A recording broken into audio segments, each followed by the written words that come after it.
Meus queridos irmãos, muita paz a todos nós. Que o meigo Rabi da Galileia nos mantenha num clima de cordialidade, de esperança, de amor e de fraternidade.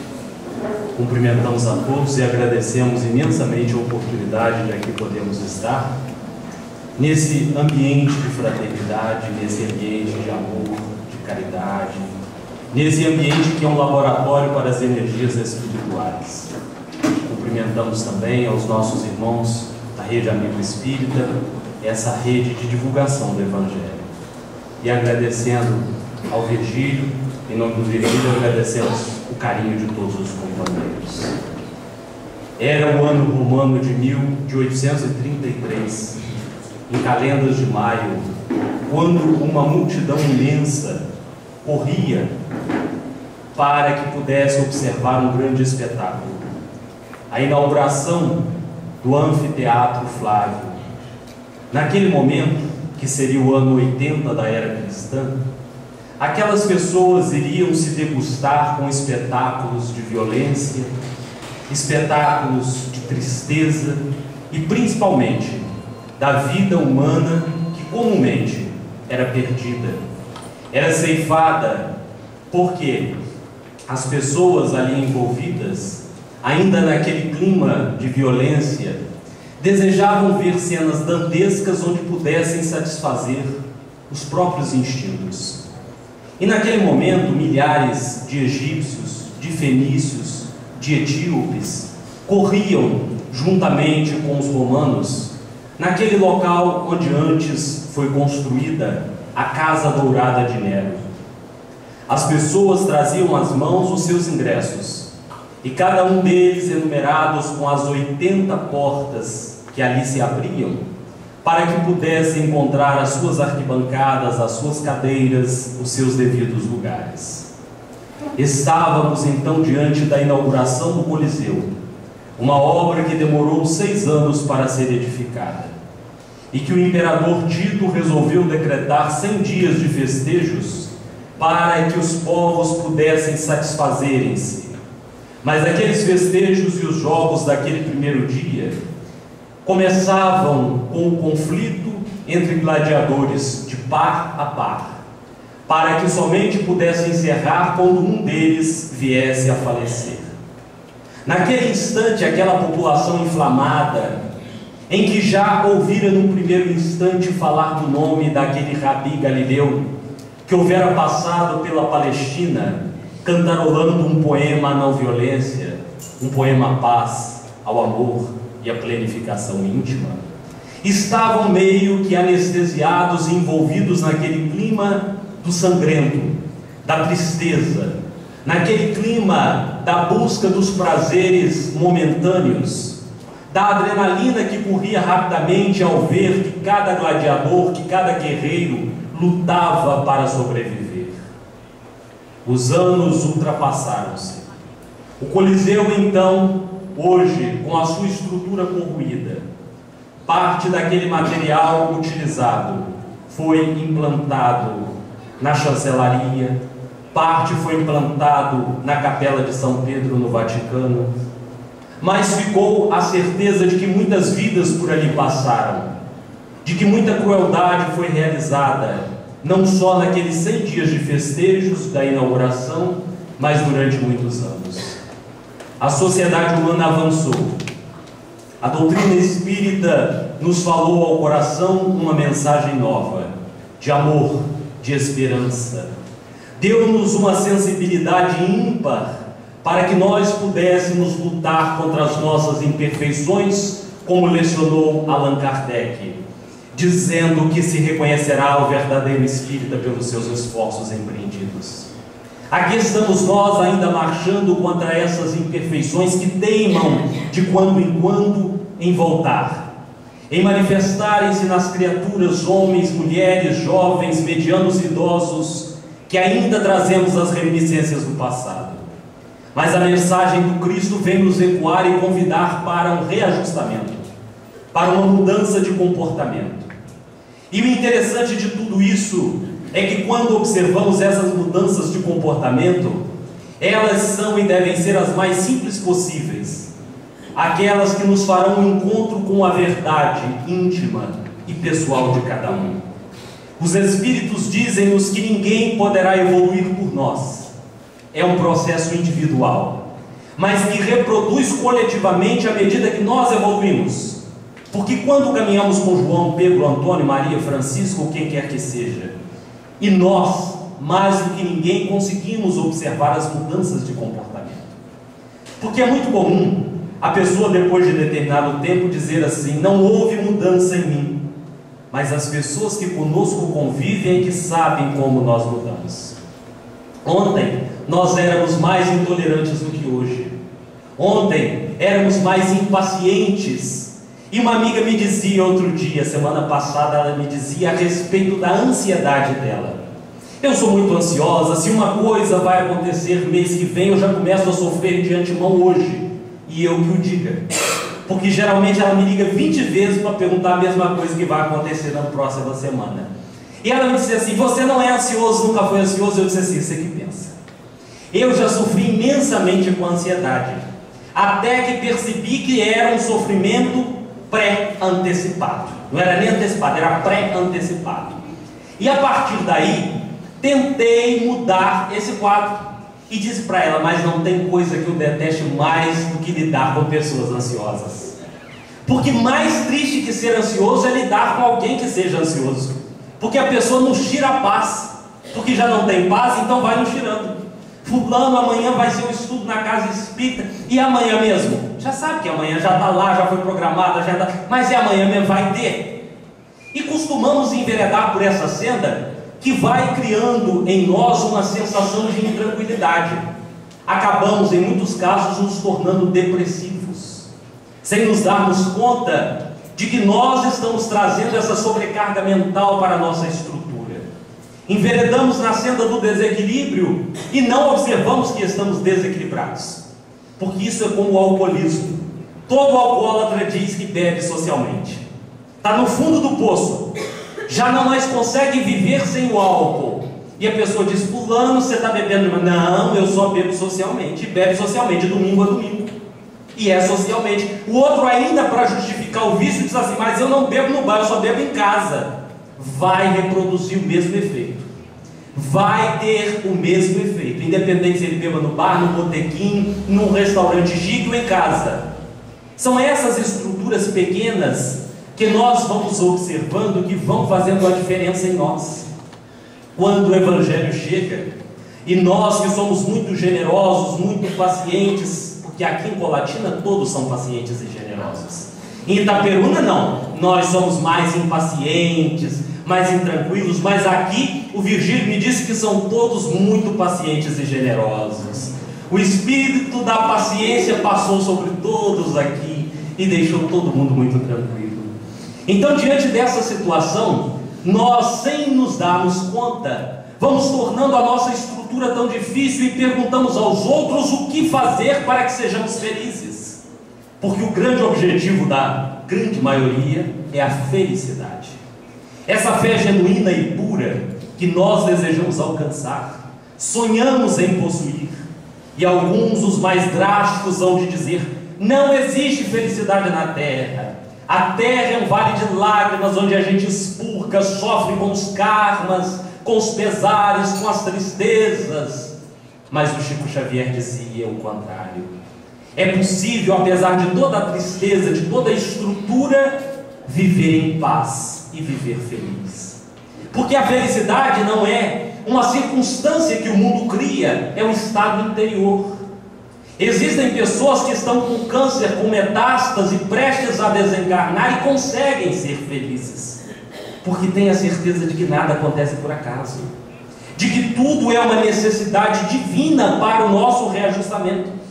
Existem outras que são robustas, felizes, sadias, deveriam ser felizes, mas vivem a vida inteira reclamando, lastimando pelo que não possuem ou pelo que possuem.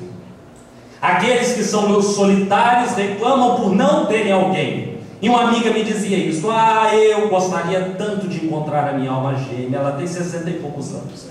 Eu gostaria tanto de encontrar a minha alma gêmea, de me casar, ser feliz. Ela foi noiva 4 vezes. E eu desejava, e eu quero, e apareceu um pretendente. Mas como dizia minha mãe, sempre existe um chinelo velho para o pé torto. Ela esperava um príncipe encantado num cavalo branco. Chegou um príncipe, não num cavalo branco, mas num fusquinha. Bateu a porta e eles foram dançar num baile de terceira idade ou da melhor idade. E ela me disse, ele pisou no meu pé. E a partir daquele momento eu disse, não caso. E continuou insistindo, pedindo a Deus, aos Espíritos. Eu disse para ela assim, olha, vou te dizer uma coisa, é um segredo, que já não é mais segredo a partir de agora. Não se pode escolher muitas coisas. Nós temos que estar aptos para aquilo que Deus nos concede. Eu disse assim, aproveite, já que ele chegou, você está com 60 e pouco, ele um pouco mais, aproveite enquanto é tempo. Ah não, mas vai vir o meu príncipe encantado. E eu comecei a pensar, na próxima encarnação deve vir. Porque ela deseja um moreno alto de olhos verdes, porque é o estereótipo do pai dela. Eu disse assim, Jesus Cristo.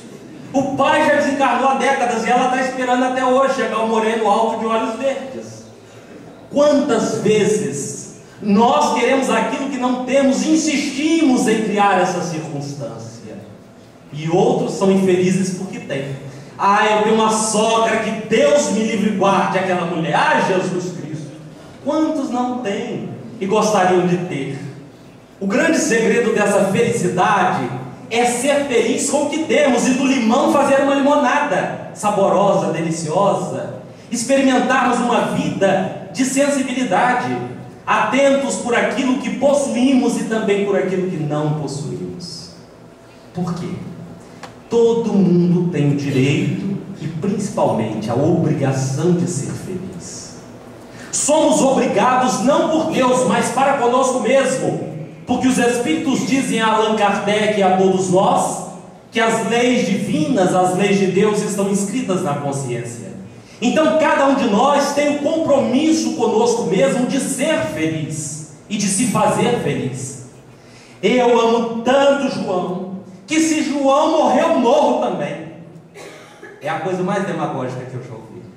Porque quando João está nas vascas da morte e diz assim, meu bem, eu vou, mas eu volto para te buscar, ela vai dizer assim, não, vá com Deus e fique por lá um bom tempo, porque é preciso esse instante de separação.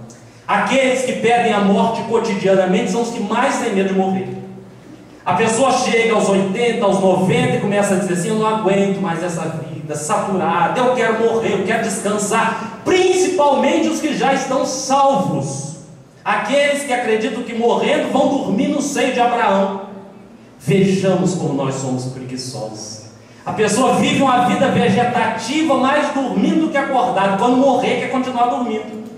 E diz assim, eu quando morrer vou para a glória. E uma tia me dizia isso, e ela com 94 anos, e eu um dia resolvi questionar, que ela era muito crítica ao espiritismo. Eu disse assim, tia, você vai morrer, vai para a glória, vai desencarnar, vai estar com Jesus. Eu vou. Eu disse assim, então por que você está viva?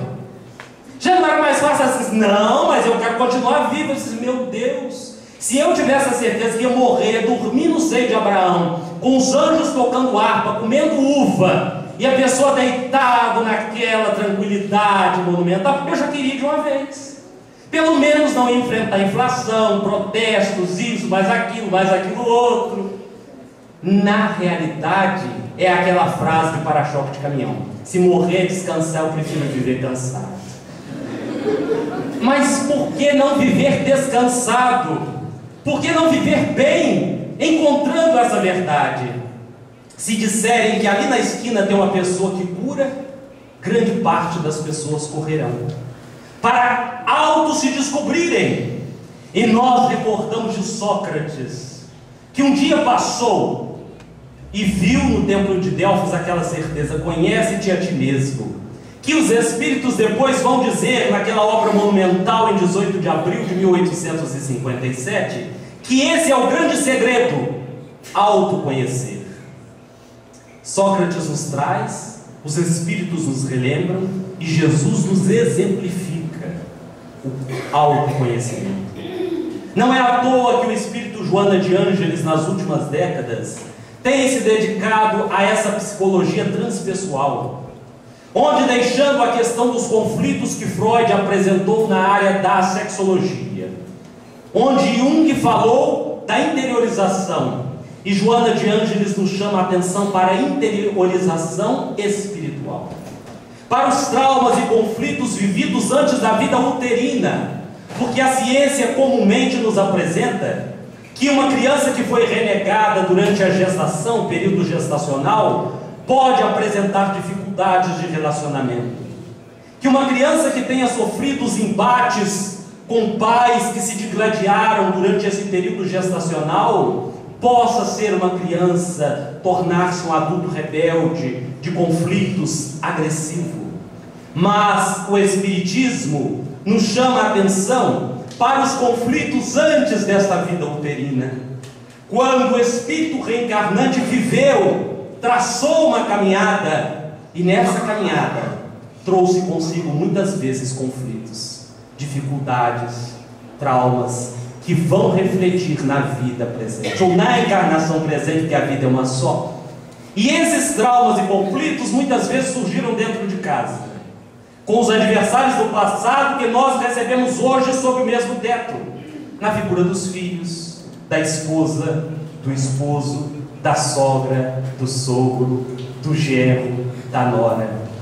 E aí é o grande desafio de viver uma vida feliz quando nós temos uma determinada antipatia por João, por Pedro, por Joaquim, por fulano, por Beltrano. Como compreendermos esses limites? Os nossos pais e os nossos avós já diriam um ditado muito antigo, mas muito sábio, que o nosso direito termina onde começa o do outro.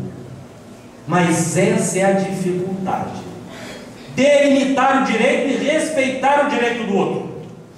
A pessoa vai no veículo à frente e de repente o veículo morre, ou por falta de gasolina, ou por um problema mecânico, ou como diz um amigo meu, por um problema sério que está entre o volante e o banco. E logo o nosso impulso como cristãos é meter o dedo na buzina e dar aquela buzinada, porque entendemos que buzina foi criada para isso.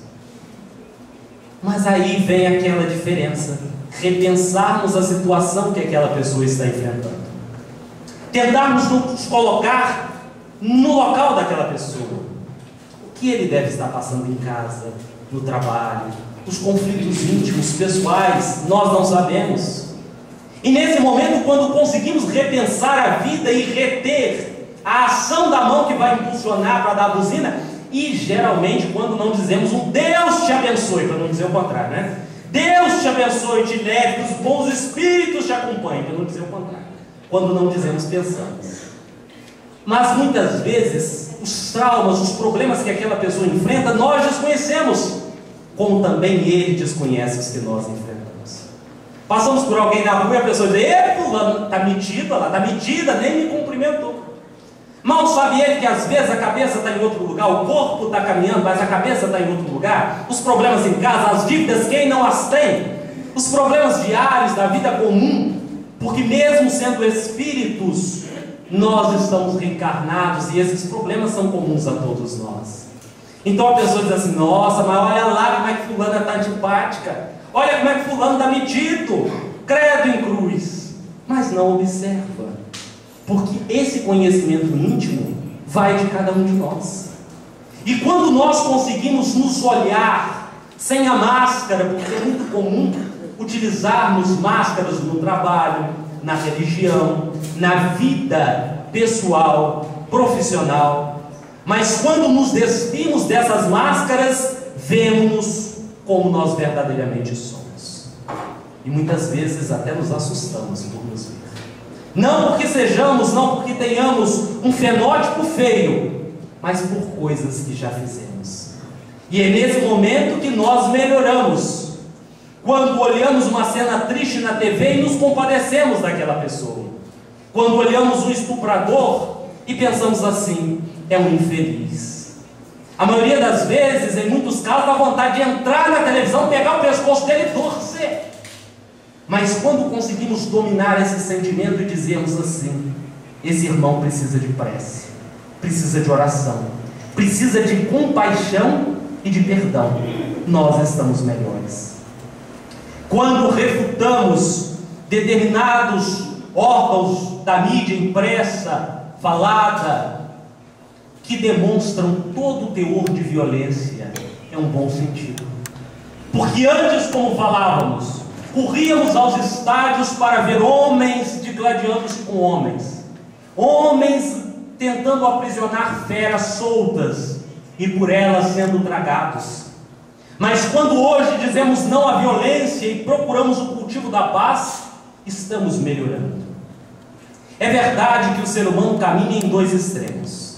Ou a pessoa se sente a pior de todas as pessoas, eu sou incapaz de tudo. E existe uma velha frase no movimento espírita que a pessoa diz: fulano, qual a sua religião, a sua doutrina? Eu tento ser espírita, mas não sou. Eu tento ser. Não existe esse negócio de tentar. Ou eu sou ou eu não sou. Como diz o texto bíblico, ou é quente ou é frio, o morno será vomitado. Ou eu sou espírita, ou eu não sou espírita. Eu sou um espírita, lógico, na busca de evolução, mas sou espírita. Posso ser um espírita imperfeito, mas sou um espírita e um espírito perfectível, que há de chegar à perfeição, mais hoje, mais amanhã, daqui a 10, 20, 30, 50 reencarnações, mas haverei de chegar. Então, quando nós nos conscientizamos disso, que estamos com muitos problemas, que temos muitas dificuldades de caminhar, de convivência, mas que já melhoramos, nós estamos caminhando nessa linha de equilíbrio. Então, a pessoa está muito abaixo ou está muito acima? A pessoa dizendo, como aconteceu comigo há uns anos atrás. Cheguei numa cidade, conversando com os amigos depois da palestra, quando no meio da palestra eu vi chegar uma van repleta de pessoas. Terminou a palestra e veio um senhor conversar comigo. Ele disse assim: meu filho, quantos anos você tem? Eu disse: na época eu tenho tanto. Ele disse assim, deu um sorriso meio sarcástico. Ele disse assim: um dia você será como eu sou. Eu disse assim: Jesus, o que ele quer dizer com isso? E comecei a ficar curioso. Olha a ansiedade, comecei a imaginar várias coisas. E ele disse assim: olha, eu já fundei 20 casas espíritas. Eu disse: Jesus Cristo, deve ser a reencarnação de Allan Kardec. Eu já ajudei tanta gente, eu sou um homem caridoso, eu tenho 40 anos de espiritismo. Eu disse assim: fala-me Deus. E ele começou a falar: eu sou, eu fiz, eu faço, e não sei mais o que, e não sei mais o que, e lá vai. Dedilhou um rosário, um histórico que eu fui me sentindo como no desenho animado, pequeno, e foi diminuindo, e ele se ia cantando. Depois que ele falou, ele disse assim: um dia você será como eu. Eu pensei comigo: Deus me livre guarde. Existem essas situações. É como a história do Divaldo que ele conta. Ele médico, aparecia Joana, e qual o espírito? O espírito amigo, aquela tristeza de espírito amigo, né? Até que um dia chegou a senhora e disse para ele, conversando, perguntou: meu filho, quem é seu guia? E quando ele perguntava ao espírito amigo, o espírito amigo dizia: seu guia é Jesus. E ele dizia assim: Jesus eu não quero, porque Jesus é guia de todo mundo. Eu quero um guia exclusivo, porque todo mundo tem um guia. E chegou uma senhora conversando com ele, e ela perguntou: quem é o seu guia? Ele disse assim: Jesus. Ele Jesus meio tímido, como antigamente era nas aulas de religião que existiam nas escolas. A pessoa dizia assim: qual a sua religião? Você é católico ou evangélico? Aí muitas vezes o filho do espírita tímido, né? Você é católico ou evangélico? Aquele espírito é quase um espirro, sabe? Saindo daquele espirro. E de volta de Jesus, ela disse assim: pois o meu guia são as 120 mil virgens, Francisco de Assis, fulano, Beltrano. E ele pensou consigo mesmo: já que ela tem tantos, tomou todos, por isso eu não tenho nenhum. Só sobrou Jesus para mim. Existem pessoas assim. No espiritismo, no protestantismo, no catolicismo, no umbandismo, no shintoísmo, no budismo, em todas as religiões, no ateísmo. Pessoas que dizem assim: você é amigo de fulano? Não, eu conheço, mas eu sou amigo. Sento, tomo café, converso, leio jornal, reclino na poltrona, conhece todo mundo, conhece sobre de tudo e sobre tudo. E a gente vai se sentindo muito diminuto nessas situações. São os extremos. Ou nos julgamos muito infelizes, muito incapazes de tudo. O Virgílio pediu para que eu faça a prece. Eu não tenho condição de fazer a prece. Não, Virgílio, deixa daqui a 10 anos eu posso fazer a prece. Não precisamos disso. Todos nós somos capazes de realizar as tarefas que a casa espírita reclama. porque somos capazes de realizar as tarefas que o mundo reclama, porque somos capazes de amar. Todos nós somos capazes de amar. Há aqueles que sofrem uma decepção amorosa, no primeiro momento dizem assim: eu nunca mais quero amar, meu coração secou-se, eu não amo, eu não tenho mais sentimento, eu agora estou decepcionado, decepcionada. Basta passar aquela pessoa que os olhos saltam, o coração palpita, as mãos gelam, e a gente diz: eu voltei a amar. Quantas e quantas vezes. Todos nós somos capazes sim de fazer algo por alguém. Não chegar num velório em que a pessoa está lá, o coitado já desencarnou, o espírito deixou e o corpo está lá com aquele sorriso. Você já viu o defunto sorrir? A pessoa chega no velório e diz assim: foi também, está sorrindo. Olha só como é que está bonito. O coitado desencarnou, morrendo de dor, trincou os dentes, e a pessoa diz que está sorrindo. Ele está lá com os dentes trincados no corpo, né? E diz assim: foi. E foi tão cedo. Está cumprimentando os bisnetos, os tataranetos. Foi tão cedo, mas Deus gosta do que é bom. Todo mundo é bom depois que morre. E o Chico deu-nos um exemplo de sapiência, narra Ramiro Gama. Um amigo querido desencarnou. Aliás, o Chico não deu um exemplo, deu vários exemplos. Um amigo querido desencarnou e o Chico chega diante da viúva. O Zé Raul fala uma coisa interessante. Antigamente as pessoas chegavam nos velórios, diante das viúvas, e as viúvas choravam, e os viúvos choravam: o que será de mim? E o Zé Raul diz o seguinte, que hoje em dia as pessoas já chegam no velório e dizem assim: quem será de mim? Porque nunca falta já no velório aquela alma gêmea, ou aquela alma gemida, para se aproximar e oferecer consolo. O Chico chegou então diante daquela viúva, abraçou-a e ficou durante mais de uma hora abraçado a ela, sem dizer uma palavra. Ele que era o grande Chico Xavier, que se fez pequeno para iluminar os nossos corações. Imaginamos, o Chico não disse uma palavra. A pessoa chega no velório, quer fazer discurso, quer consolar, citar versículo bíblico, porque naquele momento era o carinho e o abraço que falaria todas as palavras que a boca não seria capaz de pronunciar. Então, qual de nós não é capaz de chegar num velório, diante de um enfermo, e não dizer uma palavra sequer, mas dar um abraço, mas um abraço caloroso, daquele abraço que, como dizem as crianças, um abraço de urso, não aquele abraço de político que dá 3 tapinhas no ombro e vai embora, e depois limpa as mãos, esfrega na calça, mas aquele abraço caloroso de sentimento. Quem não é capaz de dar um abraço? Nós somos capazes de realizar a mudança do mundo, independente da possibilidade que tenhamos. Nós somos possíveis e passíveis de transformarmos a humanidade. A partir do momento que compreendermos essa verdade em nós, e não pensarmos como pensam os nossos irmãos, que Jesus está preso à cruz, ali no patíbulo, um crucificado, morto, ou subiu aos céus, porque ressurgiu no terceiro dia, e há de vir julgar os vivos e os mortos, colocando uns à sua direita e outros à sua esquerda, banindo ao fogo eterno do inferno e outros à salvação.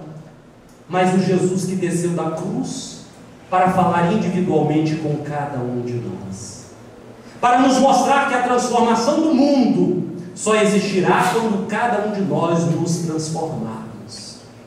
Não haveremos de esperar um apocalipse, como narra o apóstolo João da ilha de Patmos, que aos 90 anos tinha visões e via aves que cuspiam fogo, e as pessoas estão esperando até hoje as aves que vão cuspir fogo. A Segunda Guerra Mundial veio dizimando pessoas, a bomba atômica veio destruindo Hiroshima e Nagasaki, e as pessoas estão esperando o fim do mundo.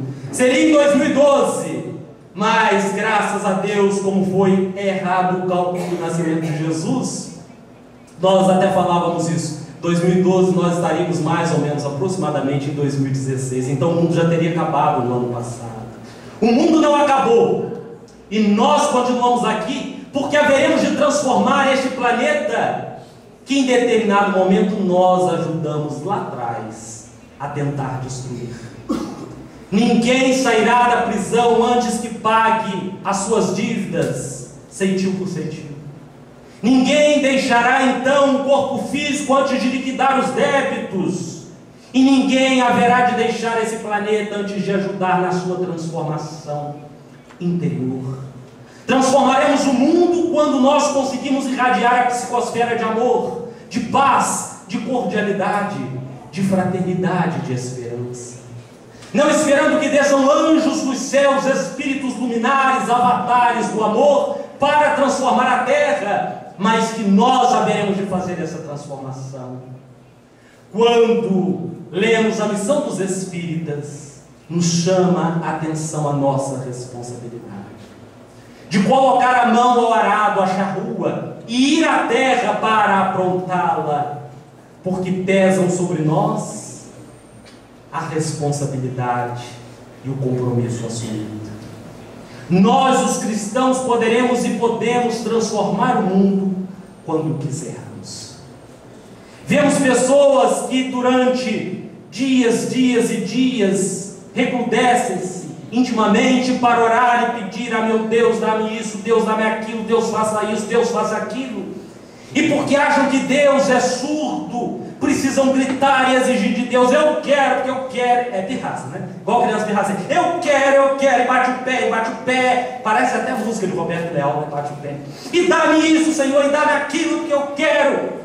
E antigamente as pessoas vendiam o reino dos céus. Hoje em dia ninguém quer mais morrer, justamente por isso, porque querem viver cansado. Estão vendendo riqueza. E diz assim: se você der dinheiro, você vai ser próspero, você vai ter. A pessoa chega na televisão e diz assim: olha, com 2 meses, depois que eu entrei para determinada denominação, eu estou com 3 carros importados, 2 empresas, não sei o que. Eu disse: meu Deus, ganhou na Mega Sena. Só pode ser.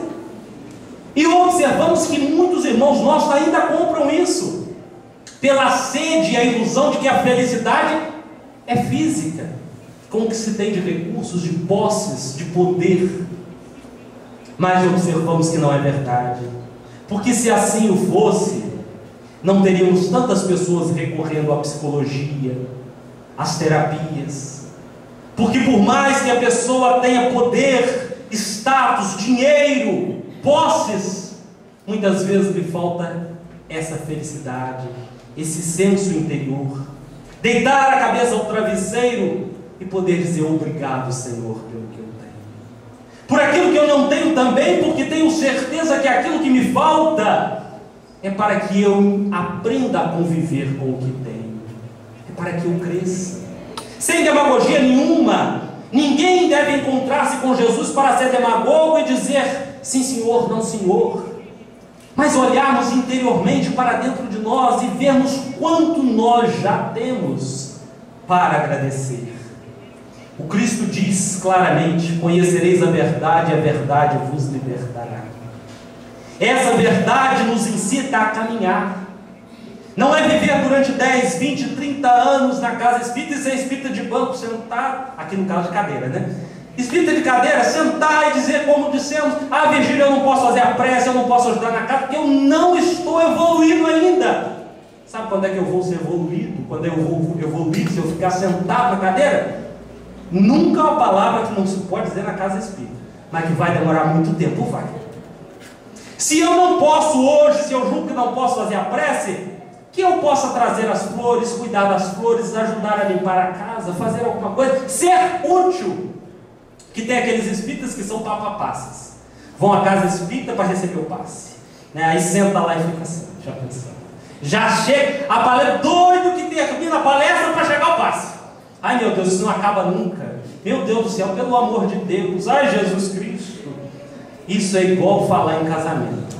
Eu tive a oportunidade de falar em 4 casamentos que as pessoas não queriam fazer num recinto, fizeram em clubes e queriam que fosse falar nesses locais. E o interessante é o seguinte: quando você começa a falar, as pessoas já começam a olhar no relógio, que está todo mundo com fome, doido para comer no casamento. Você vai falar de amor, disso, daquilo, as pessoas já ficam assim, né? E olha para quem está falando com aquela cara feia, como diz, credo, desce daí logo, vai embora, acaba.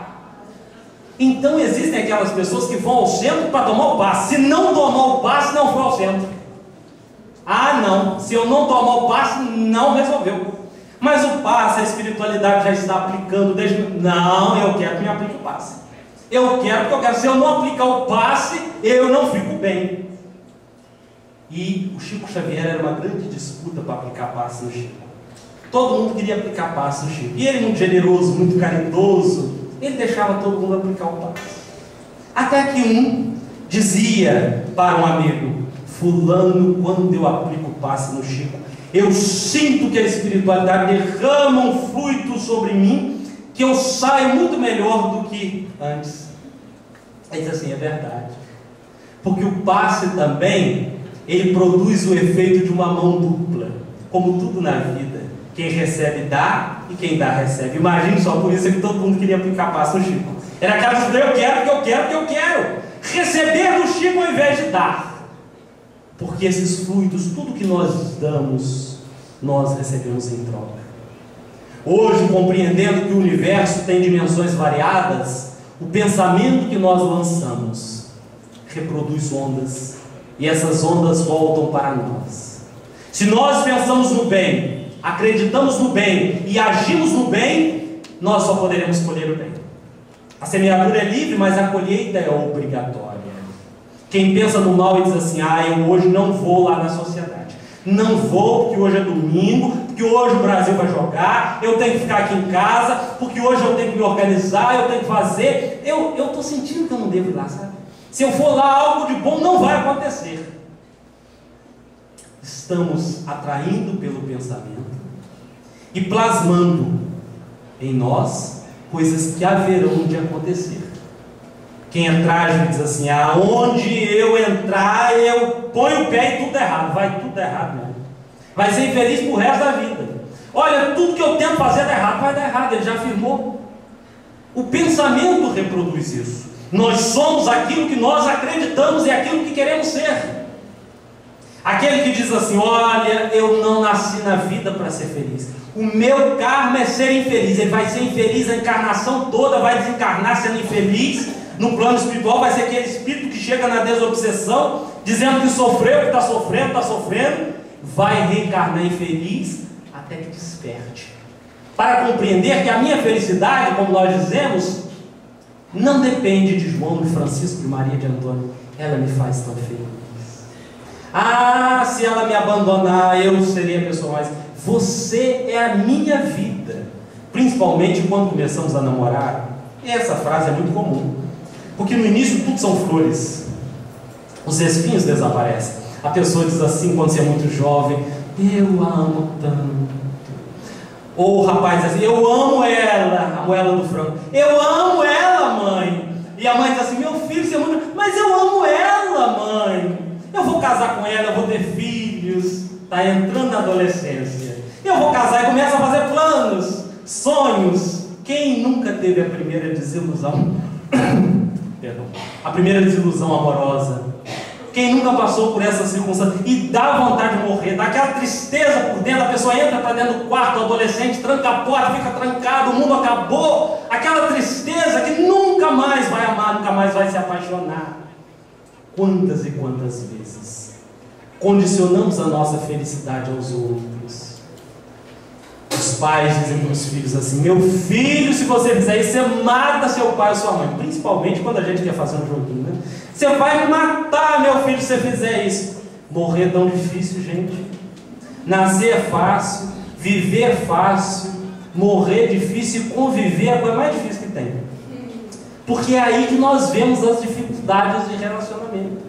Mas tem gente que faz aquele tempo: eu estou morrendo, eu estou indo agora, eu estou morrendo, você está me matando, ser infeliz, você está destruindo a minha vida. E fazemos aqueles dramas para colocar a consciência de culpa no outro. São jogos interiores. Eu não estou dormindo. Essa tia minha de 94 anos é assim, ela viveu 94 anos. Você chegava perto da tia: como é que você está? Estou indo, não estou comendo, não estou dormindo, não estou fazendo nada. 94 anos, Jesus. É santa mesmo, só pode ser. Não come, não dorme, está aí. 94 anos, todo mundo já foi, ela está aí. São essas situações, esses jogos pessoais, esses dramas que muitas vezes não conseguimos viver sem eles. Mas temos que ter cuidado para não nos transformar numa realidade subjetiva e sermos pessoas infelizes. Como o cachorro que senta no prego, grita, grita, grita, mas quando ele levanta daí, ele não consegue levantar. Quantas pessoas elegem o sofrimento e prestam culto ao sofrimento, acreditando que as pessoas vão se apiedar delas? Sabe o que vai acontecer? Vão ficar sozinhas. Porque ninguém consegue viver muito tempo com alguém que só vive reclamando. Você liga para pessoas e diz assim: fulano, como você está? Estou indo. Aí você prepara, já vai começar a falar: estou com dor aqui, dor acolá, esse problema, aquele problema. E quando, se você tentar dizer do seu problema, mas o meu é pior do que o seu. E não adianta tentar, porque dizem que com o teimoso não se discute, principalmente com aquele que sofre mais. Deixa ele, que não adianta, ele é o maior sofredor, ele sofre, tudo nele é pior. Tudo dói mais, as pessoas não gostam. Olha, eu saio na rua, todo mundo fica me olhando. Eu tinha um tio que ele me contou o seguinte: um dia no ponto de ônibus, ele olhando para uma senhora, olhou e viu que conhecia aquela senhora. E quando nós temos a sensação de conhecer uma senhora, uma pessoa, igual ontem, chegando, nós encontramos com um senhor de bicicleta e perguntamos pela casa do Virgílio. Aí ele disse assim: eu não sei. Depois ele lembrou, nos levou até a porta, foi muito gentil, e disse assim: ah, o doutor Virgílio, sim, é aquele que tem um negócio lá na rua, lá, um negócio de corporação? Ele disse assim: como? É um negócio assim, o centro espírita, é isso mesmo, é de corporação, né? Aí ele disse assim: como é que é esse trem mesmo? Isso é negócio de igreja? É igreja. Ah, eu sei que é negócio de corpo que tem lá, de corporação que tem lá. Quantas e quantas vezes essas situações pessoais não acontecem conosco? Nós começamos a trazer para a nossa vida essas sensações e devemos analisar como nós temos vivenciado. E esse tio meu, que conhecia essa moça, ele começou a pensar: eu conheço ela de algum lugar, eu conheço. Quando nós pensamos, é uma questão instintiva, começamos a olhar para a pessoa. E ele olhou para ela. E quando ele olhou para ela olhou para ele. E ele olhou para ela e ela olhou para ele, e aquela simetria, e ele encarava mais, mas de onde eu conheço? E foi criando aquela intranquilidade, porque quando nós temos a sensação, esse rapaz virou para mim e disse assim: eu acho que eu te conheço, esse de ontem da corporação. Virou e disse assim: eu te conheço, acho que eu te conheço. Eu disse assim: você já morou aqui em Colatina? Eu falei: não. Ah, então não te conheço não. Tá bom, deve ser de outra encarnação, né, provavelmente. E aí ele olhando para aquela senhora, a senhora olhando para ele. De repente ele, com as bolsas de mercado, tinha feito a compra, doido para chegar em casa, naquele sol abrasador de 40 graus de Itaperuna, que Colatina não é muito diferente. Ele olhou, ela olhou e fez língua para ele. E ele criou uma neurose a partir daquele dia, porque ele disse para mim assim: Jefinho, nunca mais eu quero olhar para ninguém, que aquela mulher sem educação. Eu disse assim: tia, ela ficou intrigada, assim, olhava para ela resolveu brincar coisa nenhuma, uma mulher sem educação, agressiva. E ele criou uma neurose, que até quando as pessoas iam tirar foto, ele só tirava a foto virada para o lado. Quem duvidar, eu posso trazer na próxima vez uma das fotos para vocês verem. Toda vez que alguém ia tirar foto, ele virava de lado, porque tomou medo de olhar para as pessoas. Quantas pessoas não criam medo de conviver, de olhar nos olhos, de conversar afetuosamente, de compreender? Conta a história universal que numa praia de Bretanha, uma mulher havia dado à luz a um menino e o esposo era um pescador. Ele, um homem que lidava com o mar, compreendia os mistérios do mar, tinha paixão pelo mar. Numa tarde em que o tempo estava fechado, ele pegou o cachimbo, foi para casa, a porta da choupana simples, humilde, e começou a fumar o cachimbo. Vendo o tempo tão fechado, ele observou ao longe uma embarcação com velas brancas que tremulavam. O mar estava muito bravio, e ele, como homem do mar, conhecia os perigos. Ele ficou ali observando aquela embarcação que balançava nas águas, e logo ele teve a sensação de que era preciso fazer alguma coisa. Quem sabe se lançar ao mar, Era um pescador atrevido, que tinha um barco simples, mas que ele colocou na popa do barco o nome Avante. Aquele barquinho simples tornava-se para ele um navio gigante quando ele ganhava o mar. E uma coragem impressionante. O homem então pensou: não será justo deixar pessoas correrem o risco de perder a vida.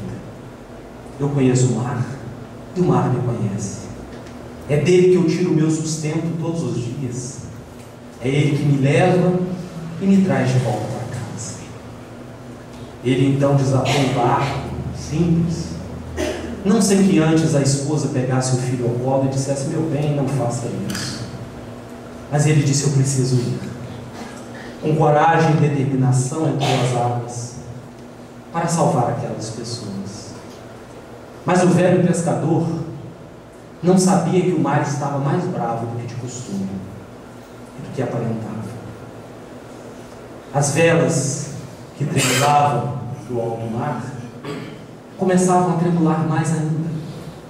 E a esposa, agora tomando o umbral da porta, via ele que lá ia longe, distante, com seu pequeno barquinho. À medida que os seus olhos já não conseguiam mais divisar, o marido desapareceu. A tempestade encobriu o céu. Aquele homem do mar, aquele homem do barco simples, aquele gigante de coração, se foi pelas águas. E nem ele, nem o barco nunca mais retornaram. A esposa ficou herdeira da viuvez com o filho ao colo. Era uma nova fase da vida. A vida tem dessas coisas: o recomeço, o novo. Aquilo que parece tão distante às vezes nos chega. Quando bate na porta do outro, parece muito distante de nós. Mas hoje ou mais amanhã chega. E aí é que precisamos provar a nossa fé. Aconteceu que ela ficou com horror do mar e fez um voto para si mesma, que nunca iria deixar o seu filho conviver com aquele monstro que era o mar. Ela cuidou do filho, se dedicou, foi pai e mãe durante os anos que passaram. Quando o menino via os seus colegas brincarem na beira da praia, fazerem castelos de areia, ela logo corria, tomava-o pelo braço e dizia que não, que o mar era muito perigoso, que produzia situações muito ruins e perigosas. Ela cuidou para que o menino estudasse, teve as primeiras letras, e o sonho dela é que ele fosse um doutor, para que ela pudesse se realizar no filho. Quantas vezes nós, pais, mães, avós, tios e tias, não queremos ver os nossos sonhos realizados nos nossos filhos, netos, sobrinhos. Queremos que eles tenham o melhor, ou aquilo que nós não tivemos. Mas o garoto já era um adolescente robusto e forte. Quando um dia, ele que tinha verdadeira paixão pelo mar, observou que existia também uma embarcação em perigo. Era uma grande embarcação. E logo ouviu-se um tiro, 2 tiros, e o terceiro tiro. Era um pedido de socorro daquela tripulação que tinha medo de morrer nas águas. Os homens da praia de Bretanha pegaram seus pequenos barcos e foram homens ao mar, se lançando na busca de socorrer. O filho teve um ímpeto impressionante, um desejo de ir junto, uma coragem medonha que aparece naquelas horas difíceis. Meu pai dizia que nos momentos mais difíceis é que nós descobrimos o quanto nós somos capazes de fazer. Ele teve aquela vontade de ir, e a mãe disse: meu filho, pelo amor de Deus, não vá. O mar levou o seu pai e você é a única coisa que eu tenho. Não faça isso. Eu te amo. Eu preciso de você. Mas o menino, com um destemor impressionante, uma paixão, Disse: mãe, eu preciso. Logo observou que as ondas do mar estavam tão bravas, tão terríveis, que o mar devolvia coisas de inundações, talvez de mais de 20 naufrágios. Naquele momento em que o mar devolvia coisas, ali na porta da choupana, apareceu a polpa do barco. Daquele barco do velho pai que ele nem se lembrava, mas que ouvira falar que tinha uma coragem impressionante. E meio roto, carcomido pelos anos, pela maresia, pelas águas, ainda dava para ver a frase avante. O menino sentiu então naquele momento que era um recado daquele que ele não conheceu direito.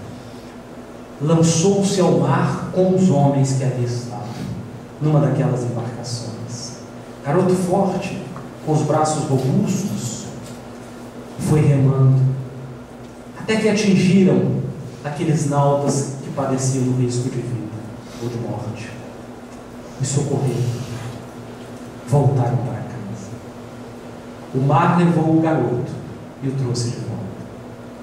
Ele abraçou-se com a mãe, e a mãe chorosa não sabia se chorava de tristeza ou de alegria pelo filho haver voltado. Ele disse assim: mãe, eu tinha que ir. O pai falou: avante. Meus irmãos, minhas irmãs, o pai nos fala: avante. Vamos nos lançar no mar da vida. Vamos tentar salvar vidas, homens e mulheres, como disse o Cristo de Deus. Nós precisamos pescar. Existem muitas pessoas lá fora temerosas e receosas, com medo da tristeza, presas na embarcação do egoísmo, da depressão, do isolamento social. Nós precisamos ir. O Pai nos pede avante, que o nosso barquinho se transforme num navio imenso, que a nossa coragem se agigante, que os nossos corações se entrelacem, que os nossos olhos falem de amor, que as nossas bocas cantem e professem um hino de glórias a Deus nas alturas e paz na terra aos homens e mulheres de boa vontade. Pelo Brasil, coração do mundo e pátria do Evangelho. Nesse momento em que nós vivemos instantes de transformação, de temor, mas também de muita esperança. O Brasil precisa cumprir o seu papel, como disse Eurípides Barçanufo, referendando as palavras de Humberto de Campos no livro Brasil, Coração do Mundo e Pátria do Evangelho. Nós somos o sal da terra e a luz do mundo. Ide pregai o Evangelho a toda e qualquer criatura e curai em nome do Mestre.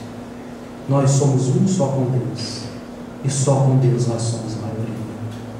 Por esse Brasil de amor, por esse Brasil que nos acolhe, nós pedimos pela paz no mundo, pela paz na paz. Ismael, Ismael, ó Ismael, nas luminosas pegadas do Cordeiro, és um grande timoneiro de um barco chamado Brasil. Ó Brasil, grande esperança, berço da fraternidade, erga bem alto esta bandeira, Deus, Cristo e caridade. Erga bem alto esta bandeira, Deus, Cristo e caridade. Ismael,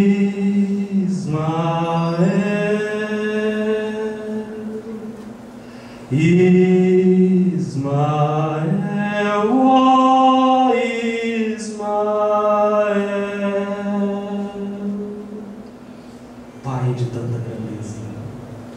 diante do santo altar da natureza, nós te desejamos agradecer, porque aqui podemos estar.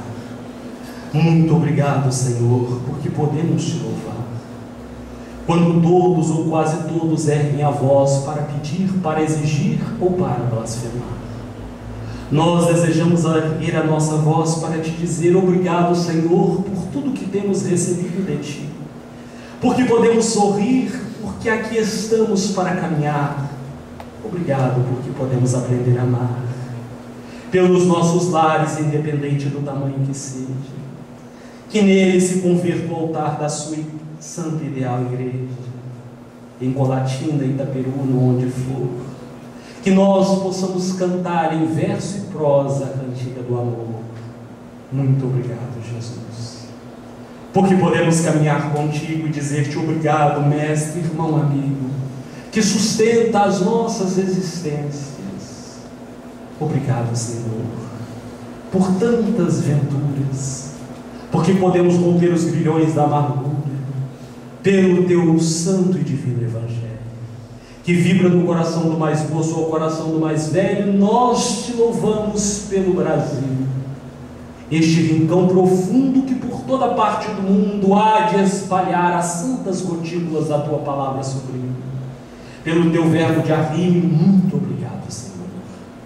Ensina-nos a ir um pouco avante, para caminhar no mar bradante e dizer: Senhor, nós damos graças porque vencemos e estamos aqui hoje. Sem a presença do açoite, nós te agradecemos pelo amor, na madrugada, no dia ou na noite. Por tudo, muito obrigado, Senhor, por esse templo de ventura, de bondade e de fraternidade, pela doutrina espírita santa e divina, que ainda é uma menina nas plagas desta caminhada. Nós te agradecemos de alma redobrada pelo amor que gerou a cada um de nós aqui presente. Nós te agradecemos pelo amor que o nosso coração sente. Muito obrigado, Senhor, pelo teu amor, pelo amor em expressão de mil amores. Muito obrigado, Senhor. Muito obrigado, senhoras. Muito obrigado, Senhor.